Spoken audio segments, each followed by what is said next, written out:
ಗೊತ್ತಾಯಿತು ಸುಸೈಡ್ ಮಾಡಿದ್ರು, ಮದುವೆ ಮಾಡಿಸ್ತಾರೆ ಅಂತ ಹೇಳಿ. ಅದು ಯಾವತ್ತೂ ಮಾಡಬಾರ್ದು.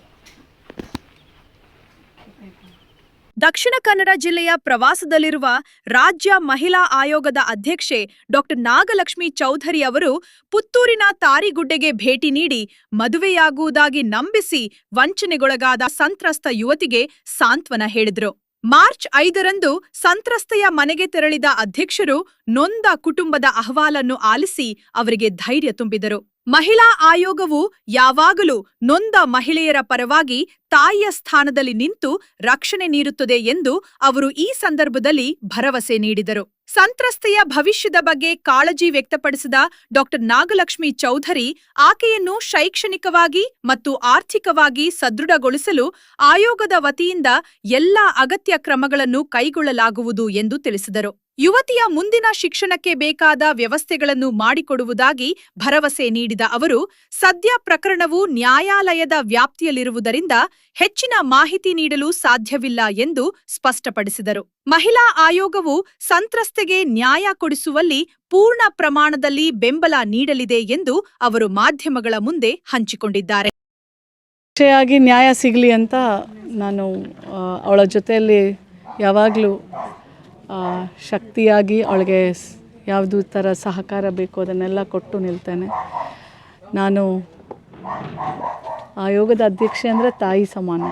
ಮಹಿಳಾ ಆಯೋಗ ಅಂದರೆ ಯಾರೇ ಸಂತ್ರಸ್ತೆ ಬಂದರೂ ತಾಯಿಯಾಗಿ ಅವಳನ್ನು ನಾವು ಅವಳಿಗೆ ಶಕ್ತಿ ತುಂಬಬೇಕು. ಸೊ ಹಾಗಾಗಿ ಅವಳು ನನ್ನ ಮಗಳಾಗಿ ಅವಳಿಗೆ ನ್ಯಾಯ ಸಿಗಲಿ ಅನ್ನೋದು ನನ್ನ ಅಪೇಕ್ಷೆ.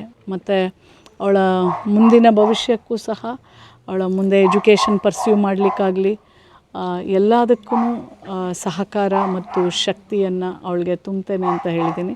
ಮತ್ತು ಕಾನೂನಲ್ಲಿ ಇಬ್ಬರು ಆಲ್ರೆಡಿ ಹೋರಾಟ ಮಾಡ್ತಾ ಇರೋದ್ರಿಂದ ಅದ್ರ ಬಗ್ಗೆ ಕಮೆಂಟ್ ಮಾಡೋದು ಬೇಡ. ಕಾನೂನಲ್ಲಿ ನ್ಯಾಯ ಸಿಗತ್ತೆ ಅನ್ನೋ ನನಗೆ ಸಂಪೂರ್ಣ ಭರವಸೆ ಇದೆ.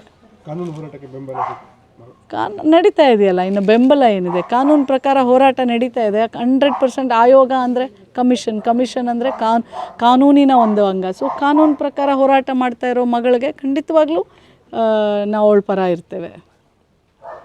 Thank you. ಬದುಕು ಒಂದು ಜೀವಕ್ಕೆ ಕೊಟ್ಟಿದೆಯಲ್ಲ, ಆ ಥರ ಯಾವತ್ತು ಎಷ್ಟು ಒತ್ತಡ ಬಂದರೂ ಮಾಡ್ಕೊಡ್ತೀನಿ. ಅದಕ್ಕೆ ಬೇಕು ತೋರಿಸ್ಬೇಕು, ಏನು ತಪ್ಪು ಮಾಡಿಲ್ಲ. ಆಯಿತಾ?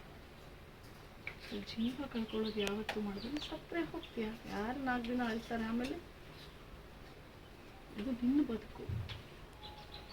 ಬದುಕಿರೋದನ್ನ ಹೋರಾಟ ಇರಬೇಕು. ಫಸ್ಟ್ ನಿನ್ನ ಕಾಲಲ್ಲಿ ನಿಂತ್ಕೋಬೇಕು, ನಿನ್ನ ಹಣ ನೀನು ಗಳಿಸ್ಬೇಕು, ನೀನು ಚೆನ್ನಾಗಿರಬೇಕು, ನಿನ್ನ ಮಗು ಚೆನ್ನಾಗಿರಬೇಕು. ಹೋರಾಟಕ್ಕೆ ಕಾನೂನಿದೆ, ಕಾನೂನಾತ್ಮಕವಾಗಿ ಎಲ್ಲ ಥರ ಶಕ್ತಿ ನಿಮಗೆ ಕೊಡ್ತಾರೆ. ಅರ್ಥ ಆಯ್ತಮ್ಮ? ಅದು ನೀನು ಯಾವತ್ತೂ ಏನು ಮಾಡ್ಕೋಬಾರ್ದು, ಅದು ಯಾವತ್ತೂ ಮಾಡಬಾರ್ದು. ಹೇಗಿದ್ರು ಈಗ ಕಾನೂನಲ್ಲಿ ಹೋರಾಟ ಮಾಡ್ತಾ ಇದೆಯಲ್ಲ, let us see what will happen. ಈ ಕಾನೂನಲ್ಲಿ ನೀವು ಅವರಿರೋದ್ರಿಂದನೂ ನಾವು ಏನು ಮಾತಾಡ್ಲಿಕ್ಕೆ ಬರೋದಿಲ್ಲ. ಬಟ್ ಆದರೆ ನಾನು ತಾಯಿಯಾಗಿ ನಿಂಗೆ ಹಾರೈಸ್ತೀನಿ, ಅವನು ವಾಪಸ್ ಬಂದು ನಿನ್ನ ಮದುವೆ ಆಗಿ ನಿಮ್ಮ ಮಗುವಿಗೆ ತಂದೆ ಆಗಬೇಕು. ಅವನು ಮಾಡಿದ್ದಾನೆ, ಯಾರು ಇಷ್ಟೇ. ದಟ್ ಇಸ್ ವಾಟ್ ಇಸ್ ಆಯೋಗದ ಅಧ್ಯಕ್ಷೆಯಾಗಿ ವಿಶ್ ಮಾಡೋದು. ಮತ್ತು ಕಾನೂನಲ್ಲಿ ಯಾವುದೇ ಹೋರಾಟ ಇದ್ದರೂ ನಿಮ್ಮ ಜೊತೆ ನಾವಿರ್ತೀವಿ ಯಾವಾಗ. ಓಕೆ? ನನ್ನ ಮಗ ಮನಸ್ಸೇ ಗೆದ್ದ ನಂದು. ಭಾರಿ ನೋಡೋಣ ಬಿಲ್ಲಿ. ಬಟ್ ನಿನಗೆ ಕಾಲೇಜಿಗೆ ಏನೇ ಸಪೋರ್ಟ್ ಇದ್ದರೂ I will do it. Okay? ಯಾವುದೇ ಕಾಲೇಜಿಗೆ ಹೇಳೋದಿದ್ರು, ನಿನ್ನ ಅಡ್ಮಿಷನ್ ಮಾಡ್ಕೊಳ್ಳೋದಿದ್ರು ನಾನು ಸ್ವತಃ ಮಾತಾಡಿ ನೀನು ಸಹಾಯ ಮಾಡ್ತೇನೆ. ಓಕೆ? ಬಟ್ ನಿನ್ನ ಎಜುಕೇಷನ್ ಫುಲ್ಫಿಲ್ ಆಗಬೇಕು. ನೀವು ಅಳಬೇಡಿ.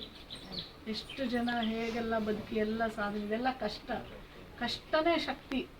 ಇಲ್ಲ, ತಪ್ಪು ಮಾಡಿದವರು ರಾಜರೋಷವಾಗಿ ತಿರುಗುತ್ತಾ ಇದ್ದಾರೆ. ನಾವಿಲ್ಲಿ ಇವಳು 4 ಗೋಡೆ ಮಧ್ಯೆ ಕೂತು ಆಗ ನೀವು ಅನ್ಕೋಬೇಕು. ಅಲ್ಲ ಹಿಂಸೆ ಅವಳು ಅನುಭವಿಸೋದು ಅವಶ್ಯ. ಅವನು ಎಲ್ಲ ಹಿಂಸೆನ ಮರೆಸ್ತಾನೆ. ನೀವು ಹಾಗೆ ಅವಳ ಮುಂದೆ ನೀವು ಹಾಗೆ ಮಾತಾಡಬಾರ್ದು. ಆಯಿತಾ? ರಾಜರೋಷವಾಗಿ ತಿರುಗಾಡಲಿಕ್ಕೆ ಆಗೋದಿಲ್ಲ ತಾಯಿ. ಕಾನೂನು ಮುಂದೆ ಎಲ್ಲರೂ ಎಂಥ ಮಹಾರಾಜನೂ ತಲೆ ಬಗ್ಗಿಸ್ಬೇಕು. ಅಂಥ ಕಾಲದಲ್ಲಿ ನಾವಿದ್ದೀವಿ. ಅವ್ರಿಗೂ ಗೊತ್ತಿರುತ್ತೆ ಅದು ಏನು ಅಂತ. ಸೊ ತಲೆ ಕೆಡಿಸ್ಕೋಬೇಡಿ. ಕಾನೂನು ತಂದೆ ಆದಂಥ ರೀತಿಯಲ್ಲಿ ಯಾರೇ ತಪ್ಪಿತಸ್ಥರಾದ್ರೂ ಶಿಕ್ಷೆ ಕೊಟ್ಟೇ ಕೊಡುತ್ತೆ. ಆಯ್ತವಾ? ನೀವು ಮಗು ಮುಂದೆ, ಮಗಳ ಮುಂದೆ ಅದೆಲ್ಲ ಮಾತಾಡಬೇಡಿ. ಅವಳ ಜೀವನ ಅವಳು ಇಷ್ಟೆಲ್ಲ ಆದಮೇಲೆ ಅವಳಿಗೂ ಬದುಕಬೇಕು ನಾವು ಅನ್ನೋದೆಲ್ಲ, ಮತ್ತು ಅವಳನ್ನು ನೀವೆಲ್ಲ ಇಷ್ಟೆಲ್ಲ ಸಪೋರ್ಟ್ ಮಾಡಿದಿರಲ್ಲ ತಾಯಿಯಾಗಿ, ಅದು ಭಾಳ ಇಂಪಾರ್ಟೆಂಟವ. ನಿಮಗೆ ಮಗಳು ಮುಖ್ಯ, ಮಗು ಮುಖ್ಯ, ಹೌದಲ್ಲ? ಸೊ ಫರ್ಗೆಟ್, ಕಾನೂನಿದೆ, ಅದು ಖಂಡಿತವಾಗ್ಲೂ ನನಗೆ ಗೊತ್ತಿದೆ ನ್ಯಾಯ ಸಿಗತ್ತೆ ಅಂತ. ಸರಿಯಮ್ಮ, ಗಾಡ್ ಬ್ಲೆಸ್ ಯು. ನಿನ್ನ ಎಜುಕೇಷನ್ ಕಂಟಿನ್ಯೂ ಮಾಡು, ಅದಕ್ಕೆ ಯಾವುದೇ ಥರ ಸಹಕಾರ ಇದ್ದರೂ ಒಂದೇ ಟು ಡು ಇಟ್. ಸರಿನಾ?